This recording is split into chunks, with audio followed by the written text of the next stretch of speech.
Aqib point کے تمام دوستوں کو السلام علیکم۔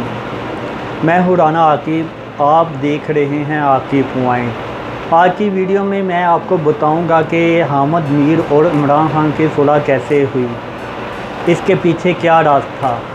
تو ناظرین، آج حامد میر نے جو سپیچ کی اس کو سن کر عمران خان کافی مسکرائے اور اینڈ پہ کلیپنگ بھی کی۔ تو ناظرین، آئے حامد میر کی وہ سپیچ سنتے ہیں۔ ان کو سارا پتہ ہے، تو فرید اللہ بابر صاحب بھی ان باتوں کی تائید کریں گے۔ تو اس لیے یہ جو مسئلہ ہے نا کہ جی آپ ایک پولیٹیکل پارٹی کا جو موقف ہے اس کو کیوں سپورٹ کر رہے ہیں، بطور ایک صحافی یہ ہماری ایک انٹرنل ڈیبیٹ ہے کہ آپ کو ریڈ لائن کتنی کراس کرنی ہے کتنی نہیں کرنی۔ لیکن اگر آپ کر بھی رہے ہیں اور آپ کی آواز دبائی جاتی ہے تو یہ ناقابل قبول ہے، یہ آرٹیکل 19 کی خلاف ورزی ہے۔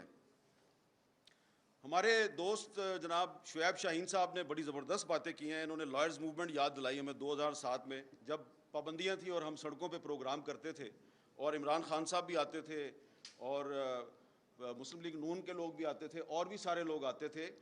لیکن ہمارا یہ خیال تھا کہ لائرز موومنٹ جو ہے اس کے نتیجے میں پاکستان میں جو قانون کی بالادستی کا جو تصور ہے، یہ تصور جو ہے یہ مضبوط ہوگا۔ لیکن یہ تصور جو ہے یہ مضبوط نہیں ہوا۔ یہ میں بڑی بدقسمتی سے یہ بات کروں گا، جو فروٹ ہے نا، جو پھل ہے اس سٹرگل کا، وہ نہیں ملا۔ اور اسی لیے پھر اس کے بعد ہمیں خود عدالتوں میں جا کے اور کہنا پڑا کہ یہ جو ہمارے میڈیا میں جو کچھ ہو رہا ہے اس کو بند کریں۔ میں نے 2012 میں سپریم کورٹ میں پٹیشن فائل کی کہ یہ جو انفارمیشن منسٹری کا سیکرٹ فنڈ ہے اس کو آپ بند کریں، کیونکہ یہ جو سیکرٹ فنڈ ہے اس سے صحافیوں کو رشوت تقسیم کی جاتی ہے۔ اس وقت پیپلز پارٹی کی گورنمنٹ تھی۔ انفارچونیٹلی پیپلز پارٹی کی گورنمنٹ نے بڑی مخالفت کی ہماری، لیکن ہم نے کہا کہ یہ غلط بات ہے۔ اور اس کے بعد پھر بہت سے اور ایشوز تھے جس کے بعد ہمیں غداری کے الزامات لگنے شروع ہو گئے، حملے ہو گئے۔ تو آج آپ کو بھی غدار کہا جا رہا ہے، آپ کو بھی غداری کے مقدمات میں ملوث کرنے کی دھمکیاں دی جا رہی ہیں۔ تو ہم نے تو بھائی ہمیشہ سے یہ جو غدار کا ٹیگ لگانے والے لوگ ہیں اور غداری کے سرٹیفکیٹ تقسیم کرنے والے لوگ ہیں، ہم نے تو ان کی ہمیشہ سے مخالفت کی ہے۔ اب آپ بھی اس کی زد میں آ رہے ہیں تو ویلکم ٹو دا ٹریٹرز کلب، ہم آپ کو خوش آمدید کہتے ہیں غداروں کے کلب میں۔ اس کی وجہ یہ ہے کہ میں ذاتی طور پہ ہمیشہ یہ کہتا ہوں کہ اگر کوئی مجھے غدار کہتا ہے تو 100 دفعہ کہے کہ میرے لیے فخر کی بات ہے۔ ہاں، اگر کوئی آپ کو پیٹریوٹ کہتا ہے تو پھر آپ ذرا مشکوک ہیں، کیونکہ پھر پیپلز پارٹی پیٹریوٹ بنی تھی نا، پتہ ہے نا آپ کو۔ تو مسلم لیگ کے اندر بھی جو گروپ بنے تھے قائد اعظم کے نام پہ، پتہ ہے نا آپ کو کس طرح بنتے ہیں، برا نہ بنائیے گا سرور خان صاحب۔ تو اس لیے اگر آپ کو کوئی پیٹریوٹ کہتا ہے تو پھر آپ مشکوک ہو جاتے ہیں۔ ہاں، کوئی غدار کہتا ہے اس کا مطلب ہے کہ یار یہ بندہ جو ہے نا یہ اس راستے پہ چل رہا ہے جس پہ فاطمہ جناح چلی تھی۔ سب سے پہلے اس ملک میں مادر ملت محترمہ فاطمہ جناح کو جنرل ایوب خان نے کہا یہ انڈین ایجنٹ ہے اور کہا کہ یہ غدار ہے۔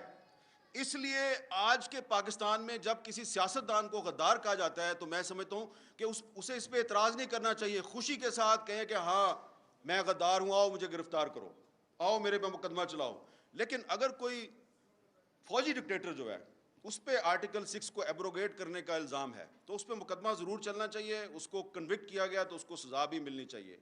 تو یہ شعیب شاہین صاحب جو ہیں یہ میری اس بات سے اتفاق کریں گے، انہوں نے بڑے خوبصورت طریقے سے آپ کو ڈیفائن کر دیا ہے کہ آئین کی خلاف ورزی ایک اور چیز ہے اور آئین کو ایبروگیٹ کرنا ایک اور چیز ہے۔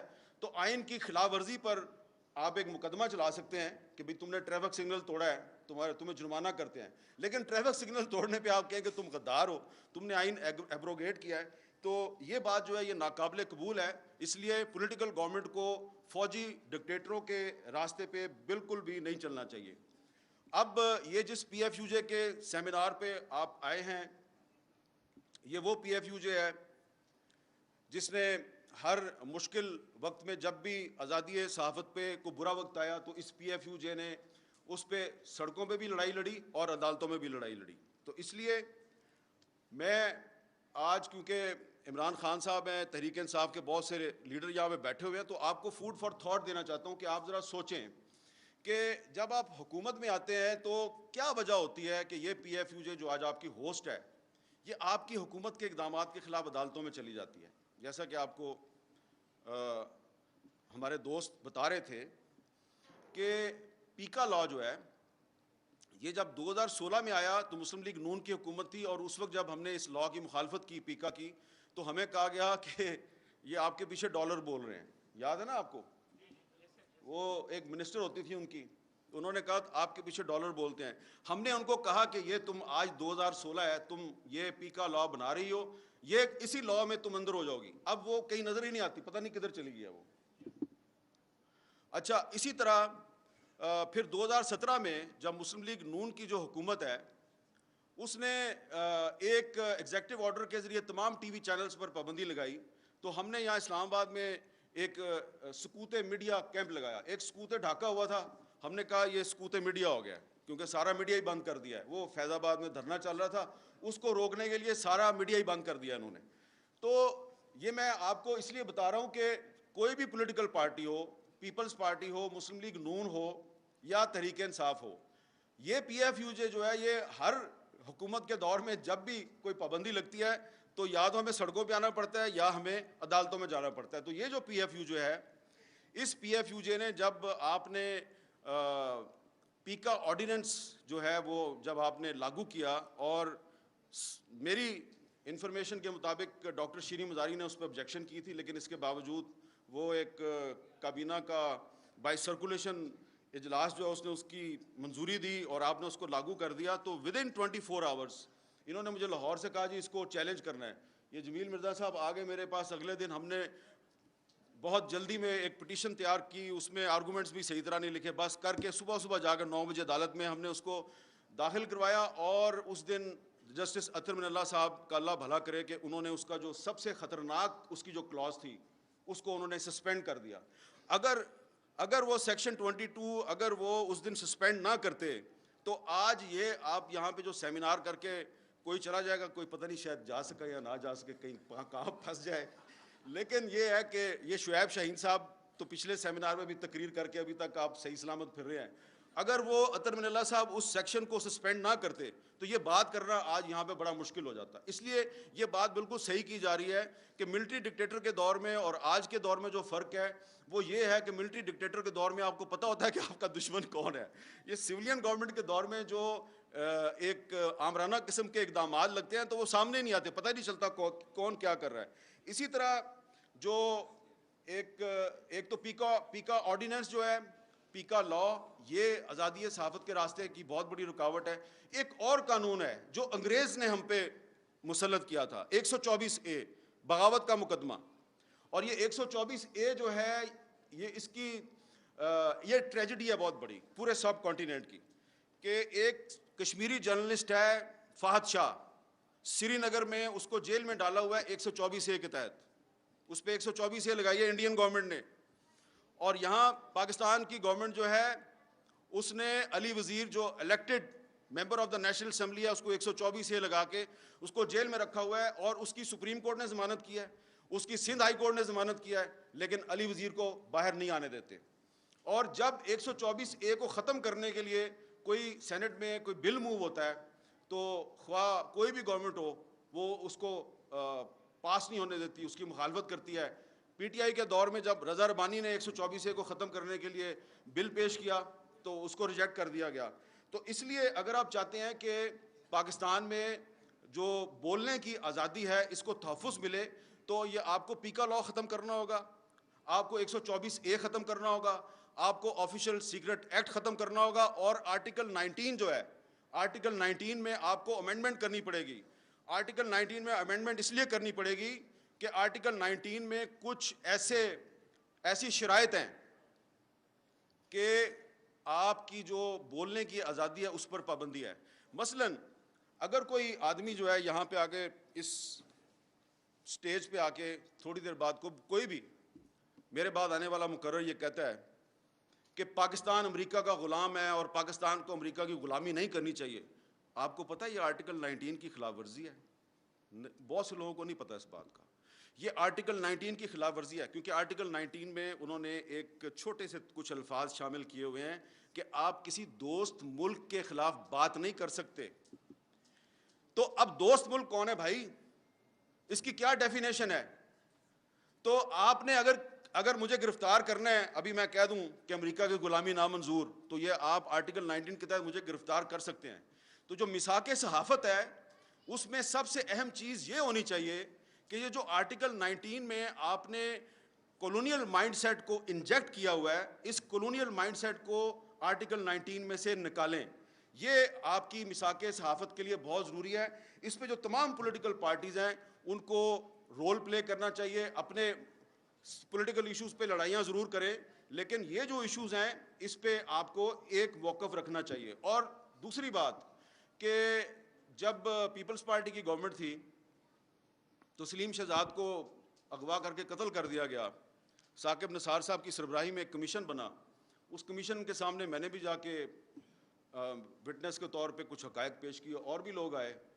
وہ بعد میں ثاقب نثار صاحب کہتے ہیں یار آپ لوگ جو ہیں وہ مجھے مروانا چاہتے ہیں۔ میں نے کہا جی مروانا نہیں چاہتے، ہم چاہتے ہیں ہمیں انصاف دے دیں، ہمارا ساتھی جو ہے اس کو قتل کر دیا ہے اغوا کر کے، کو آپ کو پتہ ہے یہ تو بڑا مشکل ہے۔ پھر اس کے بعد جناب مسلم لیگ نون کی حکومت آ گئی، ان کے دور میں بھی یہی کام چلتا رہا۔ پھر پاکستان تحریک انصاف کی حکومت ہے، اس کے دور میں بھی یہی کام چلتا رہا۔ اب ادھر جب اسلام آباد میں اسد طور پہ گھر میں گھس کے اس پہ تشدد ہوتا تھا، یا مطیع اللہ جان کو اغوا کیا جاتا تھا، یا ابصار عالم کو گولی ماری جاتی تھی، ہم جب اس پہ احتجاج کرتے تھے تو ہمارے جو کچھ دوست ہیں حکومت کے وہ کہتے تھے یار وہ سندھ میں بھی تو عزیز میمن قتل ہو گیا، وہ وہاں پہ بھی تو اجے لالوانی قتل ہو گیا۔ ہم کہتے تھے ہم اس کی بھی مذمت کرتے ہیں، جو اسلام آباد میں ہو رہا ہے اس کی بھی مذمت کرتے ہیں۔ تو آپ کو اسٹینڈ تو لیں، اسٹینڈ کسی نے نہیں لیا۔ لیکن I must pay tribute and my salute to doctor Shireen Mazari. Ultimately تو وہ ڈاکٹر شیریں مزاری نے بھی یہ کریڈٹ خان صاحب کو دے دینا ہے، لیکن انہوں نے کچھ ایشوز پہ سٹینڈ لیا، خاص طور پہ جو جرنلسٹ پروٹیکشن بل تھا، وہ تمام یہ جو پی ٹی آئی کے دور حکومت کی خامیاں ہیں، اس دور میں میرے بھی بہت سے انٹرویو بند ہوئے، میں نے بھی بڑے مظاہرے کیے، بڑی تنقید کی، لیکن جس طریقے سے 2.5 سال لگا کے انہوں نے جرنلسٹ پروٹیکشن بل جو ہے اس کو منظور کروایا۔ اور کبھی کبھی میں سنتا ہوں کہ آج کل پی ٹی آئی والے کہتے ہیں بڑے راز ہیں ہم سامنے لے آئیں گے۔